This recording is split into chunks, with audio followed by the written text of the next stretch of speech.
Painted application ધોરણ 6 થી 12ના વિદ્યાર્થીઓ માટે અપડેટ થઈ ચૂકી છે. આ એપ્લિકેશનમાં શું છે? બધા જ વિષયના વિડીયોઝ છે. ગુજરાતની બેસ્ટ ફેકલ્ટી દ્વારા લાઈવ લેક્ચર્સ છે. આઈએમપી પ્રશ્ન છે, ટેસ્ટ સિરીઝ છે અને ગુજરાતના તમામ વિદ્યાર્થીઓ સાથે તમે તમારી કમ્પેરિઝન કરી શકો છો. ગેમિફિકેશન છે અને બીજું ઘણું બધું. તો તમે એપ્લિકેશન ડાઉનલોડ ન કરી હોય તો ડિસ્ક્રિપ્શનમાં લિંક આપી છે. હમણાં જ પ્લે સ્ટોર ઉપર જાઓ અને એપ્લિકેશન ડાઉનલોડ કરો. ઘરે બેઠીને સરસ મજાનું ગુજરાતની જોરદાર ફેકલ્ટી સાથે ભણો, સારા માર્ક્સે પાસ થાઓ. કેટલા માર્ક્સની હોય? 80 માર્ક્સની તમારી એક્ઝામ હોય. તમારે 100 માર્કનો પેપર હોય નહીં. બરાબર? હવે થાય એમાં કેવું કે બની શકે કે ઈ લોકો પત્રને પ્રાધાન્ય આપે. બરાબર? તમારો જે 80 માર્કનો પેપર હોય એની પેપર સ્ટાઇલ હવે તમારી સ્કૂલ કઈ રીતે કાઢે એની પર ડિપેન્ડ કરે છે. દાખલા તરીકે જ્યાં લગી મારું માનવું છે ત્યાં સુધી તમારી સ્કૂલ વાળા 15 કે 20 માર્કના જે છે એ પત્ર રાખી શકે છેલ્લો વિભાગ. બરાબર? કારણ કે આમાં હોય એવું કે ભાઈ 9મા ધોરણની પેપર સ્ટાઇલ જે છે એ નક્કી ન હોય. ઘણી બધી સ્કૂલ એની રીતે પેપર સ્ટાઇલ બનાવતી હોય, ખાસ કરીને 11મા ધોરણ માટે. હવે હું એક સ્કૂલની વાત કરું. એક મારો સ્ટુડન્ટ જે છે, બરાબર, હું સમજાવી દઉં 2 મિનિટો, એક ડાઉટ અત્યારે સોલ્વ કરું. મારો એક સ્ટુડન્ટ છે, બરાબર, એ સ્ટુડન્ટની સ્કૂલમાં કેવું કર્યું છે સાંભળો. એ સ્ટુડન્ટને આપણે 1 થી 5 ચેપ્ટર ભણીએ છીએ સીસીમાં, પૂછપરછના અને પ્રત્યુત્તરના પત્રો. એને સીસી વિભાગમાં એની સ્કૂલે 1 થી 5 જ તે ચેપ્ટર રાખ્યા. બાકીના બધા ચેપ્ટર કેન્સલ કરાવી. બાકીના આગળ છે ને દાવા ફરિયાદ ને લગતા અને અલગ અલગ 6 ને 7 ને 8 એ બધા બસ પત્ર કેવા બધું આખું ચેપ્ટર કેવું કરી નાખ્યું? કેન્સલ. પછી એસપી માં 1 થી 5 ચેપ્ટર. 5 ચેપ્ટર એટલે કેટલા તમે સમજો ને? નિયમન પત્ર છે ને, નિયમન પત્ર, સોરી અહીંયા માફ કરજો, 1 થી 4 ચેપ્ટર. આપણે આવેદન પત્ર ચોથું છે ને, 1 થી 4 ચેપ્ટર પૂરેપૂરા આવશે. નિયમન પત્ર જે છે 5મું ચેપ્ટર, 5મા ચેપ્ટર માંથી શું આવશે? તો નિયમન પત્રનો અર્થ, વ્યાખ્યા, મહત્વ, કાયદાકીય જોગવાઈઓ અને નિયમન પત્રમાં સમાવતી વિગતો. બસ એટલું તે, બાકી બધું કેન્સલ. એટલે 2 પેજ થાય. નિયમન પત્ર જો તમે જોતા હશો ને અત્યારે તો 2 પેજ થાય. બરાબર? 5મા ચેપ્ટર પછી 6થું ચેપ્ટર કયું? વિજ્ઞાપન પત્ર. વિજ્ઞાપન પત્રમાં કેટલું? અર્થ, વ્યાખ્યા ને મહત્વ. બાકી બધું કેન્સલ. એટલે 6થા ચેપ્ટર નું કે રેડી અને 7મું ચેપ્ટર આખું. હવે ઘણી બધી સ્કૂલ આવી રીતે કરી શકે કે ભાઈ અમુક પત્ર રાખે. હવે આમાં તમે જોવા જાઓ તો પત્રનો ઓર્ડર આપતા, બરાબર, ઓર્ડર આપતા અને અમલ કરતા પત્રો, બરાબર, ઈ છે તો કયા રાખ્યા? તો ભાઈ આવડું આ 5મું ચેપ્ટર રાખ્યું, બરાબર, પૂછપરછ અને તેના પ્રત્યુત્તરના પત્રો. એટલે પત્ર વાળું કેટલું ચેપ્ટર થયું? એક જ ચેપ્ટર. બાકી બધા ચેપ્ટર કેવા? થિયોરોટિકલ. હવે મને એમ કહો, આ લોકો 80 માર્કનો પેપર કાઢે તો પત્ર કેટલા માર્ક્સનો કાઢશે? એક જ ચેપ્ટર છે પત્ર વાળું. તો એ લોકોના સાહેબ ડિસાઈડ કરશે ને. હવે તો છે બટા આવું. એટલે આપણે 11મા ધોરણમાં સ્પેસિફિક ન કહી શકીએ કે ભાઈ સ્પેસિફિક કયો સેક્શન ડી કેટલાનો આવશે, એમાં પત્ર કેટલા માર્ક્સના આપશે. બરાબર? કારણ કે ઓબ્વિયસ વાત છે, કાંઈ નક્કી ન હોય. ઘણી બધી સ્કૂલ આવી રીતે જે છે પોતાના ચેપ્ટર કેન્સલ કરાવેલા હોય, એટલે કાંઈ નક્કી ન કહેવાય. 12મા ધોરણનું નક્કી છે કે 25 માર્ક્સ જે છે એ તમારે બેઠા શેની માટે હશે? સેક્શન એફ નું. બોલો. સોમવારથી સ્કૂલમાં 12મું શરૂ થઈ જાય છે. That's very good. બરાબર? એસપીસીસી માં ખાસ ધ્યાન આપજો. રોકડ માર્ક્સ. હાલો, હવે કોને મને પ્રશ્ન પૂછ્યો તો દવે પ્રગતિબેન, તમે જતા કયો પત્ર સમજાવવાનો છે બેટા? પેજ નંબર સહિત જણાવજો ને. ખૂબ સરસ. 12મું જેટલું શરૂ થઈ જાય એટલું વધારે સારું. મેં તમને લોકોને 12મું શરૂ થઈ જાય છે, જે લોકોને એને મહેરબાની કરીને હજી એકવાર કહી દઉં, તમારા 11મા ધોરણની એસપીસીસી કોઈને દેતા નહીં. તમારા 11મા ધોરણની એસપીસીસી તમારા હાથમાં જ રાખજો. બરાબર? જ્યાં સુધી 12મું કમ્પ્લીટ નથી થતું તમારું, બરાબર, ત્યાં સુધી તમારે તમારી 11મા ધોરણની એસપીસીસી જે છે એ કોઈને દેવાની થતી નથી. બરાબર? સમજાય કે ના સમજાય? ચાલો પેજ નંબર 59. એટલે અહીંયા આપણે ગણવું છે, જવાબ છે હવે સાંભળો, આમાં બે વસ્તુ કીધી છે, બરાબર? આ બધું અત્યારે હું રફ કરી નાખું. માની લ્યો આ પત્ર કેવો છે કે એ નામનો વ્યક્તિ બી નામના વ્યક્તિ સાથે વેપાર કરવા માંગે છે, બરાબર? એ નામના વ્યક્તિએ બી નામના વ્યક્તિને કીધું કે અમને માલ કેવો આપો, ઉધાર માલ આપો. પણ આ બી વ્યક્તિ જે છે એ વ્યક્તિને ઓળખતો નથી, એને ઓળખતો નથી, એટલે ઉધાર માલ દેતા પહેલા એ થોડોક અચકાય છે, થોડુંક વિચારે છે. તો આ બી વ્યક્તિએ શું કીધું કે ભાઈ તમે અમને શું આપો, શું આપો? તમે અમને સંદર્ભ આપો. જો તમે અમને સંદર્ભ આપશો, જો તમારા સંદર્ભ વ્યક્તિ સાથે કે બેંક સાથે મેં પૂછપરછ કરી અને અમને યોગ્ય જણાશે તો અમે તમને જે છે ઉધાર માલ આપીશું. તો હવે આ એ વ્યક્તિએ આ બી ને શું આપ્યો છે? સંદર્ભ માટેનો શું આપ્યો છે? જવાબ આપ્યો છે. તો આ પત્ર ઈ જ છે. આપણે સંદર્ભ આપીએ છીએ કે ભાઈ ઓકે તમે અમારી પાસે સંદર્ભ મંગાવ્યો તો, રેફરન્સ મંગાવ્યો તો, આ બધા રેફરન્સ છે આ વેપારી પેઢીના ને આ બેંકના, બરાબર? ચાલો લખી શકો. ઈમેલ એડ્રેસ અહીંયા લખેલો છે, તમે અહીંયા લખો તોય ચાલે. ફોન નંબર લખેલો છે. મેં તમને લોકોને સમજાવ્યું એમ એક લાઈન છોડીને હંમેશા તારીખ લખવાની હોય. એની એક લાઈન છોડીને તમારે જે છે એ સામેવાળી પેઢીનું સરનામું લખવાનું હોય. વિષય શું છે? અમારી પેઢીના સંદર્ભ અંગે. અથવા તો તમે એમ પણ લખી શકો આપના દ્વારા મંગાવાયેલ અથવા તો આપના દ્વારા, અત્યારે પૂછો. હા ભાઈ તમારી પર છે. મેં તમને લોકોને આગલા ઓલો જ્યારે પત્ર લખવા વાળો ઓલો હતો લેક્ચર, ત્યારે મેં તમને લોકોને ચોખ્ખું કીધું હતું કાં તો તમારે શું લખવાનું? ફોન નંબર, બીજું વેબસાઇટ અથવા તો ઈમેલ. આ ત્રણમાંથી કોઈ પણ બે વસ્તુ લખવાની. તમને એમ લાગે ફોન નંબર લખવો છે, વેબસાઇટ લખવી છે, તો એ બે વસ્તુ લખો. ઈમેલ લખવો છે, વેબસાઇટ લખવી છે, તો એ લખો, બરાબર? પણ મોસ્ટ ઓફ બધા પત્રમાં ફોન નંબર અને ઈમેલ લખેલા હોય. વેબસાઇટ કઈ રીતે શરૂ થાય? તો વેબસાઇટ શરૂ થાય www. અને ઈમેલ શું કઈ રીતે શરૂ થાય? તો ઈમેલમાં કોઈ પણ પ્રકારની સ્પેસ હોય નહીં. દાખલા તરીકે મારું ઈમેલ એડ્રેસ હું આમ રાખું કે કરણ ચૌહાણ 7, આમાં સ્પેસ હોય નહીં. જેવું તમારું ઈમેલ એડ્રેસ પૂરું થાય એટલે આ શું લગાડવાનું? @ ફરજિયાત yahoo.com કે gmail.com, તમને જે અનુકૂળ આવે, બરાબર? તમારી પાસે એ ઓપ્શન છે. ચાલો સંદર્ભ આપવાનો છે. સંદર્ભ બે રીતે આપી શકાય. એક કોનો આપી શકાય? પેઢીનો, અને બીજો બેંકનો. અહીંયા ભાઈએ શું કર્યું છે? એને બેંકનો અહીં આપ્યો છે અને કોનો આપ્યો છે? પેઢીનો આપ્યો છે. ચલો જોઈ લઈએ. આપના તારીખ 17મી માર્ચ 2016 ના પત્રમાં આપે એમને સંદર્ભ આપવાનું સૂચવેલ છે. વ્યાપારિક શિસ્તતાનું પાલન કરવા માટે અમે પણ માનીએ છીએ. આમને આમ ધંધો થાય નહીં. કોઈ વ્યક્તિ, અજાણી વ્યક્તિ તમારી પાસે માલ ખરીદવા આવે એ તે ઉધાર પર, તો ધંધાની એક શિસ્ત કહેવાય કે તમે શું આપો? સંદર્ભ આપો. એટલે આણે એમ કીધું કે તમે 27મી માર્ચ 2016 ના રોજ અમને પત્ર લખીને કીધું હતું કે તમે શું આપો? સંદર્ભ આપો.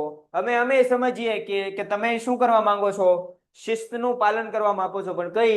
વ્યાપારિક શિસ્ત. કે મીન્સ કે જ્યારે પણ ઉધાર માલનું આપણે વેચાણ કરતા હોઈએ ત્યારે ઉધાર માલના વેચાણ કરતી વખતે આપણે જે છે એ હંમેશા, જો સામેવાળી પેઢી કે વ્યક્તિ પર આપણે ભરોસો ન હોય કે ભાઈ આને ઉધાર માલ દેવો કે ન દેવો, બરાબર, આપણે એની પર ટ્રસ્ટ હોય નહીં, તો તમે શું કરી શકો છો? આવી રીતે સંદર્ભ મંગાવી શકો છો. એને કહેવાય વ્યાપારિક શિસ્તતાનું પાલન. અમે છેલ્લા 10 વર્ષથી પ્રસાધનોની વિવિધ વેચાણ સાથે સંકળાયેલા છીએ. અમારા આર્થિક દરજ્જાની માહિતી મેળવવા માટે આપણે નીચે દર્શાવેલ પેઢી હતું તો અમારી બેંકનો સંપર્ક કરી શકો છો. એક લાઈનમાં હું તમને એમ કહું, સંદર્ભ શું લેવા મંગાવે છે?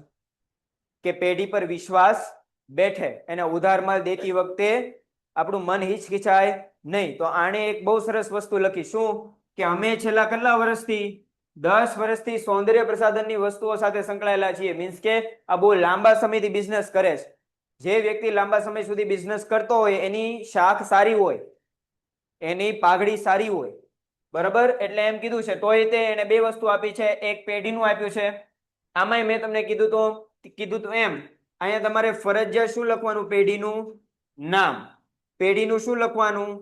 આમાં એનું એડ્રેસ અને બીજું શું લખવાનું ફરજિયાત? Phone number. પેઢીને જ લગતો જ્યારે તમે કોઈ પેઢીનો સંદર્ભ આપો છો ત્યારે ફરજિયાત, જો હજી એકવાર કહું છું, ફરજિયાતપણે આ વસ્તુ લખવાની જ તે. કઈ વસ્તુ આવશે? તો પેઢીનું નામ, એનું એડ્રેસ અને બીજું એનો ફોન નંબર. બરાબર. હવે આપણે શેની વાત કરીએ છીએ? બેંકની. તો બેંકમાં તે ફરજિયાતપણે તમારે શું લખવાનું? બેંકનું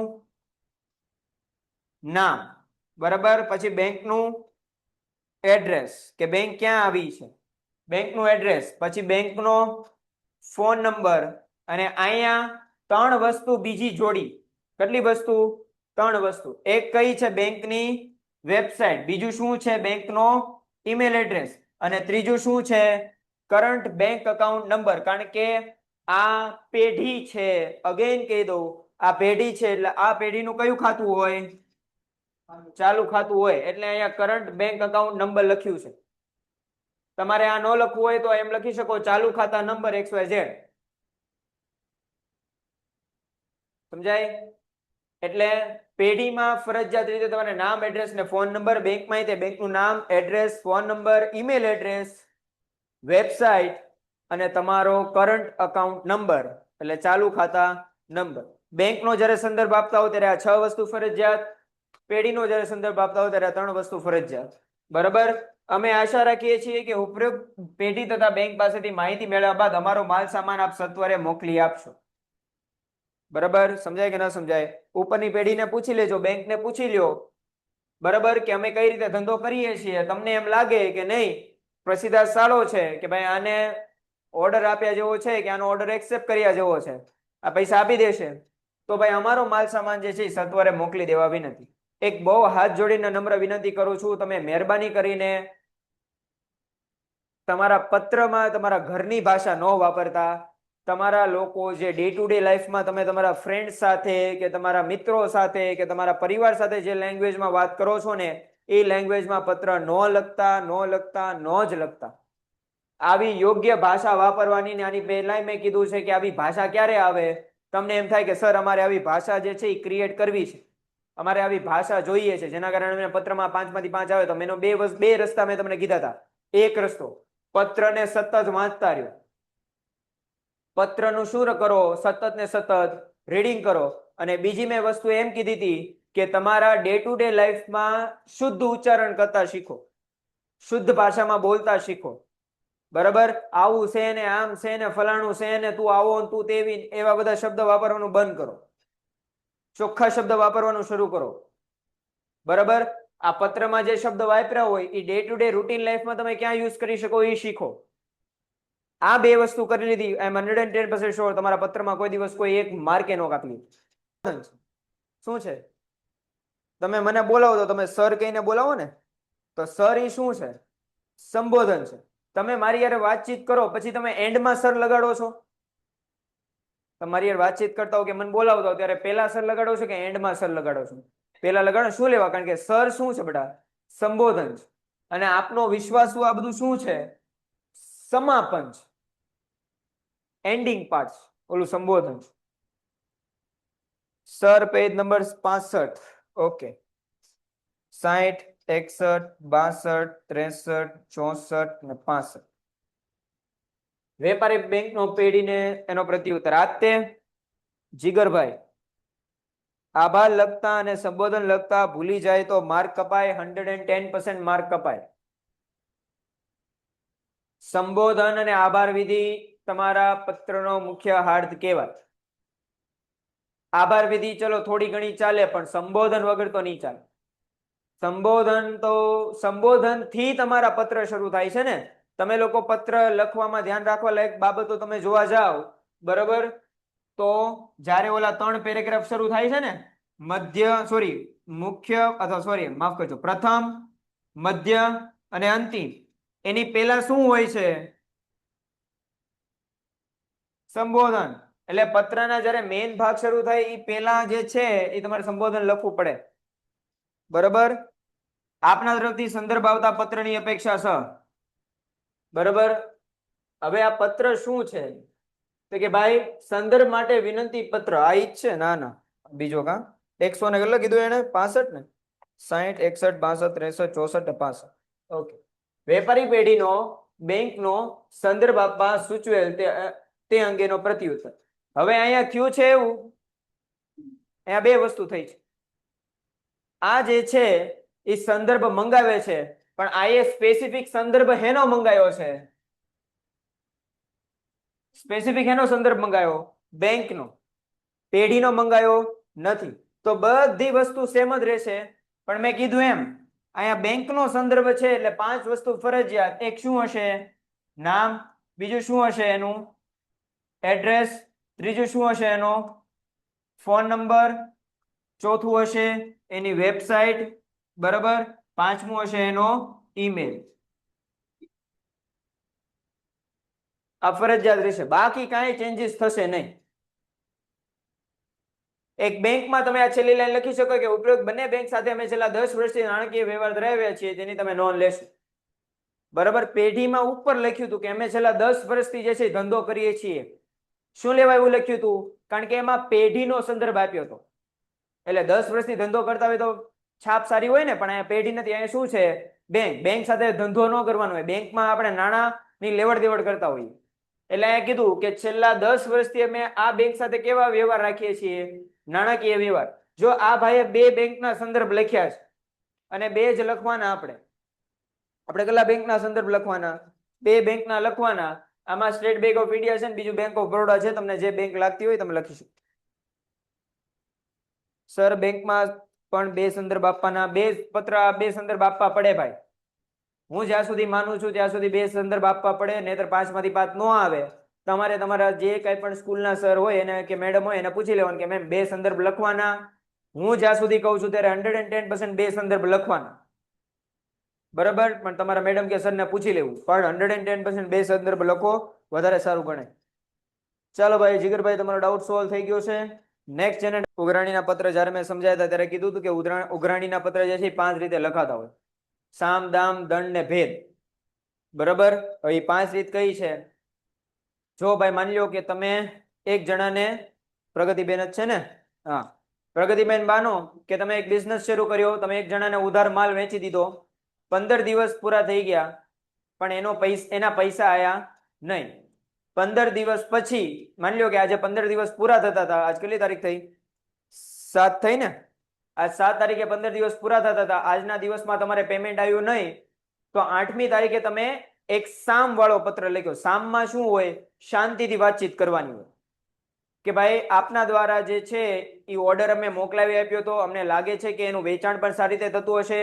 અમે અમારી વેપારી શરતોમાં જણાવ્યું હતું કે તમારે ઓર્ડર મળ્યા પછીના 15 દિવસની અંદર બાકી રહેલા નાણાં અમને ડ્રાફ્ટ દ્વારા, ઓનલાઈન પેમેન્ટ દ્વારા, ચેક દ્વારા, રોકડ દ્વારા તમે ચૂકવવાના હશે.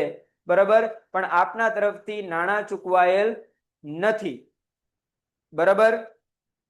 આપ આ બાબતને ધ્યાનમાં લઈ ઘટતું કરશો એવી આશા. આવું સાદી રીતે. બીજો પત્ર છે દામ. માની લો કે 8 તારીખે તમે પત્ર લખ્યો, 2 દિવસ વીયા ગયા, 10 તારીખ થઈ ગઈ, તો એનો જવાબ આવ્યો નહીં. તો તમે એક ફ્રેન્ડ તરીકે પૂછશો કે ભાઈ અમે તમને એક તો પહેલા તે જાણ કરી દીધી હતી, મીન્સ કે 15 દિવસ પહેલા તમને કહી દીધું હતું કે આ તારીખે તમારે પૈસા દઈ દેવાના છે. પ્લસ અમે તમને એ પણ જણાવ્યું એક સંદર્ભ પત્ર, એક સ્મૃતિ પત્રક આપણે જેને કહીએ છીએ યાદ અપાવતો પત્ર, એક સ્મૃતિ પત્ર પણ લખ્યો હતો, પણ તેના તરફથી તમારો કોઈ પણ જવાબ આવેલ નથી. બરાબર. આપની સાથે અમારા વ્યાપારિક સંબંધો ઘણા સમયથી હોવાથી અમને ખ્યાલ છે કે તમારી તરફથી કોઈ દિવસ આવા પ્રશ્ન થયા નથી. આપ કોઈ નાણાકીય મુશ્કેલીમાં હશો એવું અમને જણાઈ રહ્યું છે. બરાબર. જો આપને તરફથી જો આપ આવી કોઈ નાણાકીય મુશ્કેલીમાં હોવ તો અમને જણાવશો, જેથી અમે તમારી યથાયોગ્ય મદદ કરી શકીએ. આ દામ વાળો પત્ર. હવે સામ, દામ, દંડ વાળો પત્ર લખવાનો. દંડમાં શું કહેવાનું? કે ભાઈ તમે લખ્યો 8 તારીખ થઈ ગઈ, 8 તારીખે 10 તારીખે તમે આ પત્ર લખ્યો હતો, 10 તારીખની આજે 12 તારીખ થઈ તો હજી એનો આ બે પત્ર, બે સ્મૃતિ પત્ર, કોઈનો જવાબ આવ્યો નથી. તો હવે દામ, સામ દામ દંડ. હવે શું કહેવાનું કે જો ભાઈ અમે તમને જણાવ્યું હતું કે તમે કોઈ નાણાકીય મુશ્કેલીમાં હો તો અમને જણાવશો, પણ તમારા તરફથી કોઈ પણ પ્રકારનો પ્રત્યુત્તર મળ્યો નથી. બરાબર. હવે ન ચાહતે હુએ ભી અમને યોગ્ય ન લાગ્યા છતાં હોવા પણ અમે જે છે એ તમને એક XYZ તારીખ સુધીનો સમય આપીએ છીએ. આપના બાકી રહેતા નાણાં આટલા સમય તારીખ સુધીમાં પૂર્ણ આપી દેવા, ચૂકવી દેવા વિનંતી. જો આપના તરફથી આ પત્રનો કોઈ પણ જવાબ નહીં મળે, આપના તરફથી કોઈ પણ હકારાત્મક જવાબ નહીં મળે તો અમારે કાનૂની કાર્યવાહી કરવી પડશે અથવા તો અમારે કાનૂની પગલાં લેવા માટે મજબૂર થવું પડશે. આવો પત્ર લખ્યો. અને છેલ્લો પત્ર શું હતો? પેન્ટેડ એપ્લિકેશન ધોરણ 6 થી 12 ના વિદ્યાર્થીઓ માટે અપડેટ થઈ ચૂકી છે. આ એપ્લિકેશનમાં શું છે? બધા જ વિષયના વિડીયોઝ છે.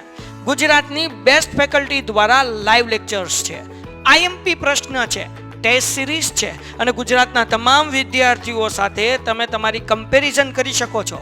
ગેમિફિકેશન છે અને બીજું ઘણું બધું. તો તમે એપ્લિકેશન ડાઉનલોડ ન કરી હોય તો ડિસ્ક્રિપ્શનમાં લિંક આપી છે, હમણાં જ પ્લે સ્ટોર ઉપર જાઓ અને એપ્લિકેશન ડાઉનલોડ કરો.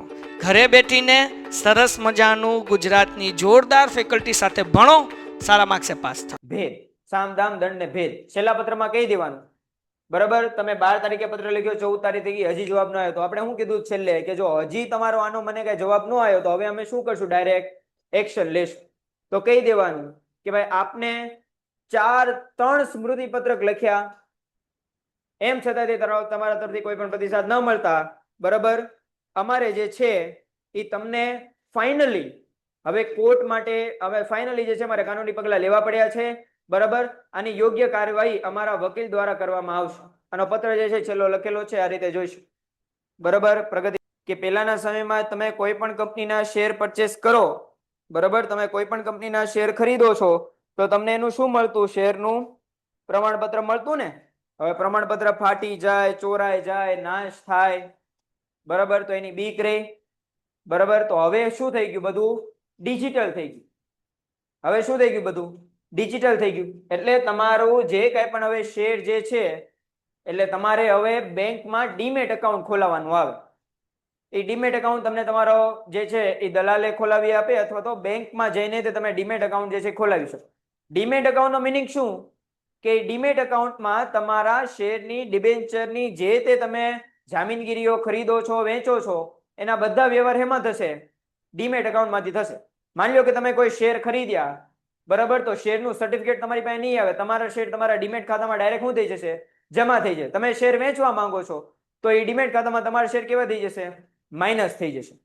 બરાબર. એટલે તમારે ચોરાઈ જવાનું કે ફાટી જવાની, પ્રમાણપત્ર ફાટી જવાની એ કોઈ પણ બીક રહેતી નથી. અત્યારે બધું ડિજિટલાઇઝ થઈ ગયું છે. તમે શેર પરચેસ કરો તો તમારા ખાતામાંથી પૈસા ઉપડી જાય અને શેર તમારા વેચાય છે તો તમારા ખાતામાં ટેક્સ ને બધું કપાઈને તમારા ખાતામાં પૈસા જમા થઈ જાય. સમજાય? બરાબર. આને કહેવાય ડીમેટ એકાઉન્ટ. તો એ તમે સરસ રીતે જે છે એ ચેપ્ટર નંબર 7 જે છે એકવાર રીડ કરી જોજો. બરાબર. ચેપ્ટર નંબર 7 માં ડીમેટ એકાઉન્ટની સરસ મજાની માહિતી આપેલી છે. આ મેં જસ્ટ તમને શોર્ટમાં સમજાવ્યું છે, તમને સમજાય છે એટલે, બાકીને તમે ચેપ્ટર નંબર જોગવાઈ. બરાબર. ચલો ફટાફટ આપણે આ જોઈ જઈએ. વિજ્ઞાપન પત્ર બહાર પાડવું હોય તો કંપનીએ શું શું કરવું પડે? બરાબર. તો પેલું, નોંધણી અંગેની બધી જ જરૂરિયાતોનું પાલન કરવામાં ન આવે તો રજિસ્ટ્રાર વિજ્ઞાપન પત્રની નોંધણી કરશે નહીં. તમે જ્યારે તમારું બોર્ડનું ફોર્મ ભરો એમાં કોઈ પણ ડિટેલ્સ પ્રોપર ન હોય, જેટલી માંગી હોય, જે ડિટેલ માંગી હોય એ ડિટેલ તમારી પાસે ન હોય તો બોર્ડ તમારું ફોર્મ એક્સેપ્ટ કરે છે? નથી કરતું. એટલે આવી રીતે નોંધણી જો તમારે કરાવી હોય, શેરની નોંધણી કરાવી હોય, ડિબેન્ચરની નોંધણી કરાવી હોય તો બધી જરૂરિયાતોનું પાલન ન થાય તો કંપની રજિસ્ટર શું કરે? એને કેન્સલ કરે. બરાબર. વિજ્ઞાપન પત્રમાં જે તારીખ લખવામાં આવશે એ તારીખે વિજ્ઞાપન પત્ર પ્રકાશિત થયાની તારીખ ગણાશે. ધી મોસ્ટ એમપી એમસીક્યુ માં પૂછાઈ શકે એવો પ્રશ્ન.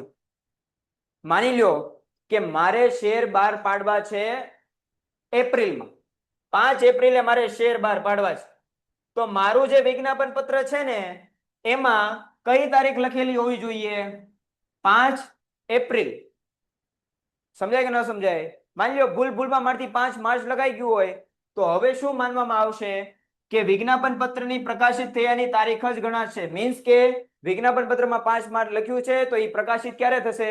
5 માર્ચે. પણ આપણે ક્યારે કરવાનું હતું? 5 એપ્રિલે. એટલે જે તારીખ તમે વિજ્ઞાપન પત્રમાં લખો છો એ ખાસ ધ્યાન રાખવાની. બરાબર? રજિસ્ટ્રાર સમક્ષ રજૂ ન થાય, સેબી એને માન્યતા ન આપે ત્યાં સુધી તમે કોઈ પણ વ્યક્તિ વિજ્ઞાપન પત્ર જાહેર જનતાને બહાર પાડી શકો નહીં. બરાબર? વિજ્ઞાપન પત્રમાં જેટલા વ્યક્તિઓના નામ લખાવેલા હોય એ બધાએ શું કરવી પડે છે? રજિસ્ટ્રાર પાસે સહી કરાવવી પડે છે. બરાબર? જો રજિસ્ટ્રારને જરૂર લાગે તો વધારે વિગતો વાળું માહિતી પત્રક એને આપવું પડે. બધા વ્યક્તિની શું લેવી પડે? લેખિત સંમતિ લેવી પડે. આમાં નિષ્ણાંત વ્યક્તિ જેને લીધો વિજ્ઞાપન પત્ર બનાવવું ઈઝી નથી. તમારે થોડાક નિષ્ણાંત વ્યક્તિ એક્સપર્ટને બોલાવવો પડે. તો એવા વ્યક્તિનું એક શું લેવાનું? નિવેદન. નિવેદનમાં એટલે લેખિત એક લખાવી લેવાનું લખાણ કે એમનું કંપનીમાં કોઈ હિત છે નહીં. બરાબર? વિજ્ઞાપન પત્રની છાપેલ નકલ કોને આપવી પડે? રજિસ્ટ્રારને આપવી પડે. વિજ્ઞાપન પત્ર બહાર પડી ગયું તો એ છાપેલ નકલ કોને આપવી પડશે? રજિસ્ટ્રારને. અગેન કહી દઉં, નોંધણી થઈ ગઈ એના કેટલા દિવસમાં? 90 દિવસમાં બહાર પડી જવું જોઈએ. દાખલા તરીકે 90 દિવસ એટલે કેટલા મહિના? 3 મહિના. સેબીએ તમારું વિજ્ઞાપન પત્ર આજે મંજૂર કર્યું. આજે એટલે 7 ફેબ્રુઆરીએ. તો 7 ફેબ્રુઆરી, 7 માર્ચ તરીકે પ્રેફરન્સ, એનું કાર્યક્ષેત્ર, કંપની શું કાર્ય કરે છે એટલે ઉદ્દેશ્યની કલમ, એમાંથી આ થાય. ભાવિ યોજનાઓ કે શું ભવિષ્યમાં શું કરવા માંગે છે, શું લેવા પૈસા ભેગા કરે છે ઈ. એના કંપનીમાં કયા કયા અધિકારીઓ છે, કયા કયા કર્મચારીઓ, કર્મચારી તો આમ નહીં પણ મુખ્ય હેડ અધિકારી બીજા કયા કયા છે, એનું નામ. ખોટી માહિતી એમાં ન આપવી જોઈએ. બરાબર? જો ખોટી માહિતી આપો તો રોકાણકાર સાથે વિશ્વાસઘાત થાય અને ખોટી માહિતી આપેલી હોય તો કંપની સાથે પણ કાયદાકીય કાર્યવાહી થઈ શકે છે. અને જેને ખોટી માહિતી રજૂ કરી હોય એની સામે કાયદેસરના પગલા પણ આમાં લેવાય છે. બરાબર? નાણાકીય રજૂઆત સાચે કરવાની. મીન્સ કે તમે જે તમારી કંપનીના ઓવરઓલ જે કે આપણે વાર્ષિક હિસાબ કે એ બધું આપો છો આમાં એ બધા સાચા રાખવાના. બરાબર? અને રોકાણકારો યોગ્ય નિર્ણય લઈ શકે એના માટે વિજ્ઞાપન પત્ર જે છે એ સ્વચ્છ, કોઈ પણ ભૂલ રહિત, યોગ્ય માહિતી વાળો અને અરીસા જેવો ચોખ્ખો. બરાબર? એટલે કોઈ પણ પ્રકારના ગેરમાર્ગે દોરે એવો હોવો જોઈએ નહીં. Short and simple. અમર્યાદિત જવાબદારી વાળી કંપની કે શેર મૂડી વાળા દ્વારા કેવી જવાબદારી છે? અમર્યાદિત જવાબદારી વાળી કંપની કે જે કંપનીને શું હશે? શેર મૂડી હશે પણ જવાબદારી કેવી? અમર્યાદિત. બરાબર? મીન્સ કે શેર બહાર પાડ્યા હોય તો એમનું નહીં કે ભાઈ મેં 500 ના શેર લીધા હતા તો વિસર્જન વખતે 500 જ આપીશ. નહીં. એને પોતા જો દેવું વધારે હોય તો પોતાની અંગત મિલકત વેચી નહીં તે પૈસા ચૂકવવા પડે. તો આ પ્રકારના સભ્યોની જવાબદારી અમર્યાદિત હોય છે. આવી કંપની શેર પણ બહાર પાડે છે અને ભાગીદારી પેઢીમાં સભ્યોની જવાબદારી અહીંયા કેવી હોય છે? અમર્યાદિત હોય છે. દાખલા તરીકે આ કંપનીની જ્યારે વિસર્જન થાય ત્યારે જવાબદારી ભરપાઈ કરવામાં પૂરતી મિલકત ન હોય તો અંગત મિલકત પણ નાખવું પડે. આવી કંપની તેના નામની પાછળ લિમિટેડ શબ્દ વાપરી શકતી નથી. વન લાઇનર ક્વેશ્ચન MCQ માં પૂછાઈ શકે એવો ક્વેશ્ચન કે કેવા પ્રકારની કંપની લિમિટેડ શબ્દ વાપરી શકતી નથી? તો શેર મૂડી દ્વારા અમર્યાદિત જવાબદારી વાળી કંપની. તમારા સ્વાધ્યાયમાં પ્રશ્ન હશે, જોઈ લો. જવાબદારી એટલે કેવું કે ભાઈ ઈરાદાપૂર્વક વિજ્ઞાપન પત્રમાં ગેરરજૂઆત કરીને પોતાને આર્થિક નુકસાન પહોંચાડે તો ફોજદારી ગુનો બને. બરાબર? એટલે આમાં ઓલામાં જે છે એમાં ખાલી દંડ જ થાય. આમાં શું થાય? દંડે થાય અને આમાં સજા પણ થઈ શકે. શું લેવા? કારણ કે આ ફોજદારી છે. આ જાણી જોઈને કપટપૂર્વક જે છે આ કામ થયેલું છે. એટલે આમાં તમને ખાલી જે છે એ તમારી પર દંડ કે એવી જોગવાઈ ન લાગે. તમારે શું કરવી પડે? કાયદેસરની કાર્યવાહી થાય અને જે લઈ તે થઈ શકે. બરાબર? તો આજ માટે એટલું રાખીએ. બરાબર? આઈ હોપ બધાના ડાઉટ સોલ્વ થયા હશે. પેન્ટેડ એપ્લિકેશન ધોરણ 6 થી 12ના વિદ્યાર્થીઓ માટે અપડેટ થઈ ચૂકી છે. આ એપ્લિકેશનમાં શું છે? બધા જ વિષયના વિડીયોઝ છે. ગુજરાતની બેસ્ટ ફેકલ્ટી દ્વારા લાઈવ લેક્ચર્સ છે. IMP પ્રશ્ન છે, ટેસ્ટ સિરીઝ છે અને ગુજરાતના તમામ વિદ્યાર્થીઓ સાથે તમે તમારી કમ્પેરિઝન કરી શકો છો. ગેમિફિકેશન છે અને બીજું ઘણું બધું. તો તમે એપ્લિકેશન ડાઉનલોડ ન કરી હોય તો ડિસ્ક્રિપ્શનમાં લિંક આપી છે. હમણાં જ પ્લે સ્ટોર ઉપર જાઓ અને એપ્લિકેશન ડાઉનલોડ કરો. ઘરે બેઠીને સરસ મજાનું ગુજરાતની જોરદાર ફેકલ્ટી સાથે ભણો, સારા માર્ક્સે પાસ થાઓ.